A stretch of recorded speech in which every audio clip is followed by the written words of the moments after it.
Picture a hero carved from legend, Perseus, the golden warrior who faced Medusa, the snake-haired Gorgon whose gaze turned men to stone. With a mirrored shield, a godly blade, and a heart full of valor, he severed her head, saved a princess, and etched his name into eternity. The poets sing his triumph, the gods cheer his glory. But what if the story didn't end there? What if Medusa, betrayed by gods and men, refused to stay dead? What if her rage burned through centuries, her eyes seeking the blood of the man who killed her? Welcome to Medusa's Legacy, Gorgon Revenge, a mythic reimagining where the monster becomes the hunter, and Perseus's descendants face a curse they never saw coming. Epic chases across ancient Greece, divine curses that defy time, and a vengeance as cold as stone. This is no fairy tale. It's a reckoning. Buckle up, because this myth is about to get wild. The story begins on the rugged shores of Seriphos, around 1200 BCE, where the Mediterranean sun glints off blood-stained sand. Medusa's severed head lies abandoned, its serpentine locks still twitching, their hisses faint but defiant. Her eyes, once capable of petrifying armies, stare blankly at the sky, their power dimmed but not extinguished. Perseus, the hero of the hour, stands tall, his bronze armor gleaming, his face alight with triumph. He's just slain the Gorgon, a feat that cements his legend. He lifts her head by its writhing snakes, offering it to Athena, the goddess of wisdom and war. Athena, her expression cold as marble, accepts the gruesome trophy, affixing it to her shield, the Aegis, a symbol of divine power. The Olympian gods revel in the victory, Zeus roars with thunderous laughter from his throne, Poseidon smirks from his sea palace, and Hermes raises a goblet of nectar. Perseus has conquered the monster, saved Andromeda, and secured his place among the stars. The tale, by all rights, should end here, a hero's saga sealed in glory. But the earth does not forget. Medusa's body, left to rot in her desolate cave on a distant isle, leaks blood that hisses as it meets stone. From that blood spring two creatures, Pegasus, the winged horse, and Chrysaor, the golden warrior, born of her cursed vitality. Yet something deeper stirs, something the Olympians cannot see. Medusa was not always a monster. Once, she was a priestess of Athena, her beauty renowned, her devotion unwavering. Some say Athena cursed her out of jealousy, envious of her radiance. Others whisper it was Poseidon's doing, punishment for his own crime, violating her in Athena's sacred temple, leaving her to bear the god's wrath. Her golden hair twisted into snakes, her warm eyes became weapons of stone, and her life was stolen, replaced with isolation and horror. Perseus's blade didn't just end her, it severed any hope of justice, of redemption, of peace. As her blood seeps into the cave's cracked earth, a whisper rises, raw and desperate, from the depths of her severed soul. It's a plea, not to the Olympian, who betrayed her, but to the older, darker gods, the chthonic powers who dwell beneath the world's surface, untouched by Zeus's light. Nyx, the primordial goddess of night, cloaked in starless black, hears the cry. Erebus, the embodiment of darkness, stirs in his abyss, his presence a void that swallows hope. Together, they heed Medusa's call, granting her a twisted form of rebirth. Not as a living woman, but as a shade, a vengeful spirit tethered to her severed head, now embedded in Athena's Aegis. Her essence fractures, her consciousness a storm of rage and sorrow, but she awakens in the underworld, her snakes hissing like a chorus of fury, her voice a rasp that could curdle blood. Through the Aegis's eyes, she sees Perseus, now a king in Mycenae, his life flourishing, his lineage spreading like ivy across Greece. The Olympians have cast her aside, a footnote in their hero's tale, but Medusa has not forgotten.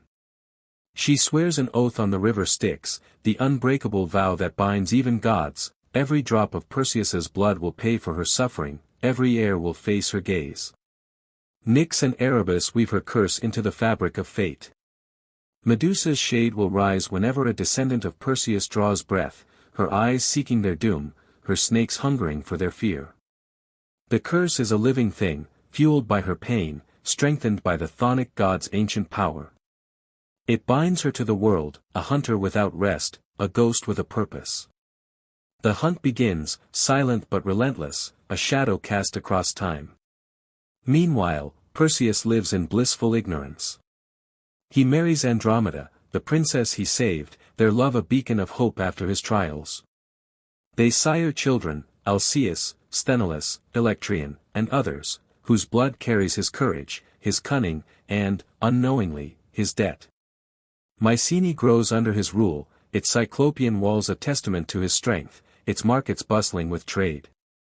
His descendants inherit his legacy, founding dynasties in Argos, Tiryns, and beyond.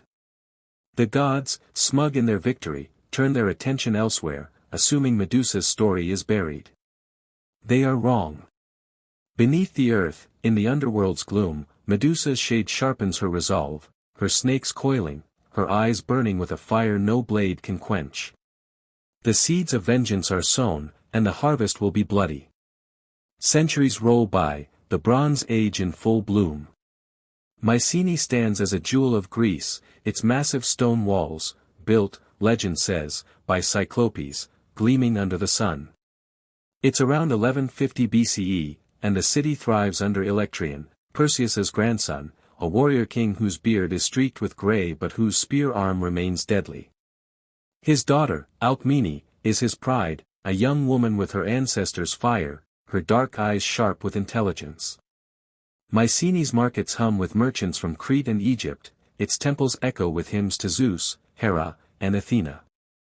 Life is good, the dynasty secure. But the air grows heavy, the nights unnaturally dark.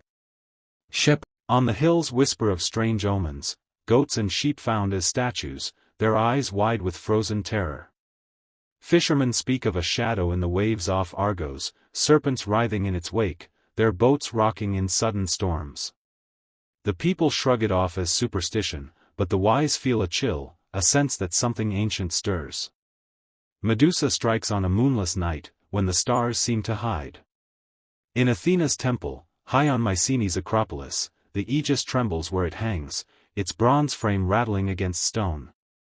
A crack splits its surface, a sound like breaking bone, and Medusa's shade erupts. Her severed head reforms atop a body of smoke and shadow, her snakes lashing like whips, her eyes glowing with a sickly green light. She is no longer bound by flesh, she is vengeance incarnate, a spectre driven by her Stygian oath. She glides through Mycenae's streets, her presence a cold wind that snuffs out torches. She has no quarrel with the city's innocence, her target is Perseus's blood, the lineage that carries his sin. She finds Electrian in his palace, feasting with his court. The hall is alive with laughter, wine flowing, lyres strumming tales of Perseus's glory. Medusa's shade slips through the shadows, unseen until she chooses to strike. A guard glimpses her first, his scream cuts off as stone creeps up his body, his spear clattering to the floor. Chaos erupts. Warriors draw swords, but Medusa's gaze sweeps the room, turning men to statues mid-step, their faces locked in horror. Electrian leaps to his feet, seizing his spear, his voice booming a challenge. But Medusa's eyes lock onto his, and the curse takes hold. Stone crawls up his legs, his chest, his face, his last breath a guttural curse on Perseus's name, damn you, ancestor, for this. The hall falls silent, a gallery of petrified nobles, their goblets frozen in stone hands. Alcmene, quick and cunning, grabs her infant son, Heracles, and flees through a servant's passage, her heart pounding as she vanishes into the night. Medusa's shade dissolves, her energy spent, her form unraveling like mist. She retreats to the underworld, her snakes coiling in restless fury, her oath unfulfilled but unbroken. Electrian's death is only the beginning, Perseus's bloodline endures, and so does her curse. Alcmene, now a fugitive, raises Heracles in exile, hiding in the hills of Argolis. She teaches him of his great-grandfather's deeds, the slaying of Medusa, the rescue of Andromeda, but also of the shadow that stalks their line. Heracles grows into a demigod, his strength unmatched, his courage the stuff of songs. He undertakes his famous 12 labors, battling monsters and defying fate, but Medusa watches from the underworld, her gaze fixed on him. Her chance comes during his final labor, retrieving Cerberus, the three-headed hound, from Hades's realm. In the underworld's gloom, where shadows twist and the air smells of ash, Medusa's shade ambushes him. Her snakes strike from the dark, their fangs venom, her eyes blazing like twin pyres. Heracles, warned by Alcmene's tales, avoids her gaze, his reflexes honed by years of battle. He wrestles her snakes with bare hands, their scales cutting his palms, their hisses deafening. Drawing a torch from the underworld's dim flames, he drives her back, the light unraveling her shadowy form. "You cannot escape me," Medusa hisses, her voice a blade of ice, before vanishing into the dark. Heracles emerges, Cerberus in tow, his body scarred but alive. The encounter haunts him, a secret he buries deep, fearing the curse's reach. His children, Hylas, Iolaus, Megara, carry Perseus's blood, oblivious to the hunter who waits. Medusa's revenge grows patient, her rage a slow-burning ember. She strikes sporadically, testing each generation, her shade slipping through the cracks of the world. The descendants of Perseus spread across Greece, their lives marked by greatness and tragedy, unaware of the eyes that watch from the shadows. The curse endures, a thread woven through time, binding Medusa to her prey. The Olympians, high on their thrones, remain blind to the chthonic pact that fuels her, believing their hero's victory absolute. But Nyx and Erebus, ever watchful, smile in the dark, their power sustaining the Gorgon's endless hunt. Time marches forward, the Bronze Age giving way to the Iron Age, then the classical era of Greece. Perseus's bloodline scatters like seeds on the wind, kings rule in Argos, warriors fight in Thebes, merchants prosper in Corinth. Their names change, their faces shift, but the blood remains, a beacon for Medusa's wrath. Her shade grows stronger with each return, her essence refined by centuries of pursuit. Nyx weaves night into her form, granting her a presence that cloaks the stars. Erebus gifts her shadows that move like living things, slithering across stone and flesh. Her gaze evolves, no longer merely petrifying, it can shatter minds, leaving victims alive but broken, their eyes reflecting her snakes, their dreams haunted by her hiss. Around 600 BCE, Medusa hunts Lysander, a descendant who rules Tiryns, a fortress city built on Perseus's legacy. Lysander is a proud general, his armor polished to a mirror's sheen, his victories sung in every tavern. He's heard whispers of the Gorgon's curse, tales passed down from Alcmene's line. Determined to defy fate, he arms himself with mirrors, their surfaces angled to reflect Medusa's gaze, echoing Perseus's ancient tactic. He trains his men to fight blind, their eyes averted, their swords guided by sound. Medusa, wiser now, adapts. She strikes from above, her shade descending like a storm, her snakes tearing through his bronze. Lysander raises his mirror, but her eyes burn into his soul, bypassing the reflection. His body survives, but his mind collapses, he wanders Tiryns' streets, babbling of serpents, clawing at his eyes until his death. His son, Callias, inherits his throne and his fear, vowing to end the curse that haunts their blood. Callias, a scholar as much as a warrior, seeks answers beyond steel. He journeys to the oracle at Delphi, climbing the slopes of Mount Parnassus, where the Pythia breathes Apollo's fumes. Her words are cryptic, wreathed in smoke, the head must rest, or the blood will flow. Callias interprets this as a command to destroy the Aegis, the shield that binds Medusa's head, anchoring her to the world. He travels to Athena's temple in Athens, where the Aegis lies enshrined, its bronze frame glowing with divine power. Kneeling before the altar, he begs Athena to shatter the shield, to free his family from the Gorgon's wrath. Athena appears, her eyes like polished flint, her voice cold. Perseus earned his glory. His blood bears its weight. The Aegis is mine. Undeterred, Callias acts in desperation. Under cover of night, he steals the shield, slipping past priests and guards, his heart pounding with the weight of blasphemy. He flees toward Seriphos, intending to bury the Aegis in Medusa's cave, hoping to sever her link to the world. On a lonely road, Medusa intercepts him, her shade towering, her snakes a writhing storm. Thief of my pain, she snarls, her voice shaking the earth. Callias raises the Aegis, forcing her to face her own gaze. The clash is cataclysmic, lightning cracks the sky, the shield shatters into fragments, each piece glowing with Medusa's essence. She screams, her form fracturing, her snakes thrashing in agony. The explosion scatters the Aegis across Greece, its pieces lost to time. Callias survives, bloodied but unpetrified, believing he's won. But Medusa's shade reforms in the underworld, weaker yet unbroken, her curse sustained by her Stygian oath. The shattered Aegis diminishes her power, forcing her to strike less often, but her resolve hardens. She will not rest until Perseus's line is dust. Greece enters its golden age, Perseus's descendants thriving as poets, philosophers, and generals. Yet Medusa's shadow looms, a spectre in their lineage's margins. In 400 BCE, she targets Irene, a healer in Sparta, whose blood traces back to Heracles. Irene, steeped in family lore, knows the Gorgon's tale. She prepares, her home a fortress of cunning, mirrors hidden in every corner, torches burning at every door, herbs that dull the mind to fear. Medusa breaches the defenses, her shade slipping through cracks like smoke. Irene's traps slow her, mirrors reflecting her gaze, torches searing her shadows. But the Gorgon's patience is endless. In a moment of chaos, her eyes catch Irene's young nephew, a boy of 7, petrifying him mid-step, his toy spear clutched in stone hands. Irene's scream echoes through Sparta, her grief a wound that never heals.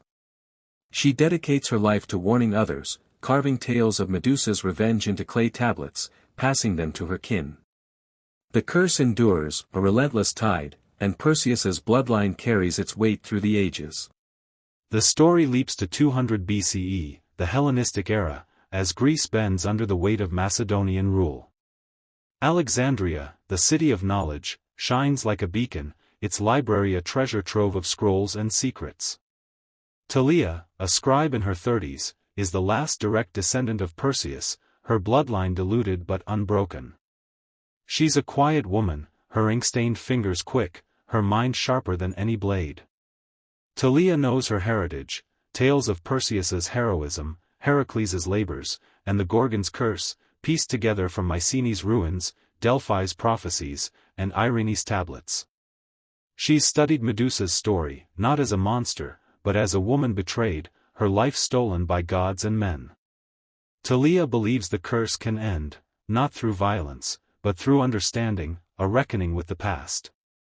Medusa's attacks have grown erratic, her shade fraying after centuries of pursuit. The shattered Aegis has weakened her, her form less stable, her snakes sluggish. Yet her rage burns, her oath binding her to the hunt. Thalia prepares, not with swords or mirrors, but with knowledge and empathy. She sails to Seriphos, Medusa's ancient lair, now a windswept ruin battered by the sea. The cave looms, its mouth a jagged scar, its air thick with salt and decay. The walls bear scars from Perseus's battle, gouges where his blade struck, stains where Medusa's blood fell. Thalia carries no weapons, only offerings, a vial of olive oil, a bundle of myrrh, and a poem etched on papyrus, its words a plea for peace. She steps into the cave, her torch casting shadows that dance like snakes. Medusa, she calls, her voice steady, echoing off stone. I am his blood, but not his sin. Let this end. The air thickens, the temperature plummeting. A hiss fills the cave, sharp and alive, as Medusa's shade emerges.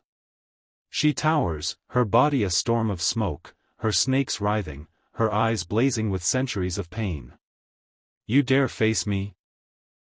She snarls, her voice a blade that cuts the soul. Your blood is his. You carry his crime. Thalia kneels, unflinching, and offers the poem. Its words are simple but raw, an acknowledgement of Medusa's suffering, a curse on Poseidon's cruelty, a rebuke of Athena's indifference. You were more than a monster, Thalia says. You deserved better. Let me end this, for both our sakes. Medusa hesitates, her snakes stilling, their hisses softening. For the first time in centuries, she feels seen, not as a Gorgon, but as the woman she was. Thalia's sincerity, her refusal to fight, cracks the armor of her rage. She raises her offerings, the oil, the myrrh, symbols of peace, and begs Nyx and Erebus to release Medusa's soul. The cave trembles, a rift opening in the dark. Nyx's voice echoes, vast and cold, "Your oath is fulfilled. Rest." Erebus's presence swirls, a shadow that soothes rather than consumes. Medusa's shade softens, her snakes drooping, her eyes dimming to a mortal gray. "Tell them," she whispers, her voice breaking, "I was more than a monster." Her form dissolves into mist, rising like a sigh, free at last from the curse that bound her. Thalia emerges from the cave, the weight of centuries lifted. She returns to Alexandria, her quill busy, recording the tale, not just of Perseus's glory, but of Medusa's tragedy. Perseus's bloodline endures, but the curse is broken, its shadow dispelled by a scribe's courage and a Gorgon's release.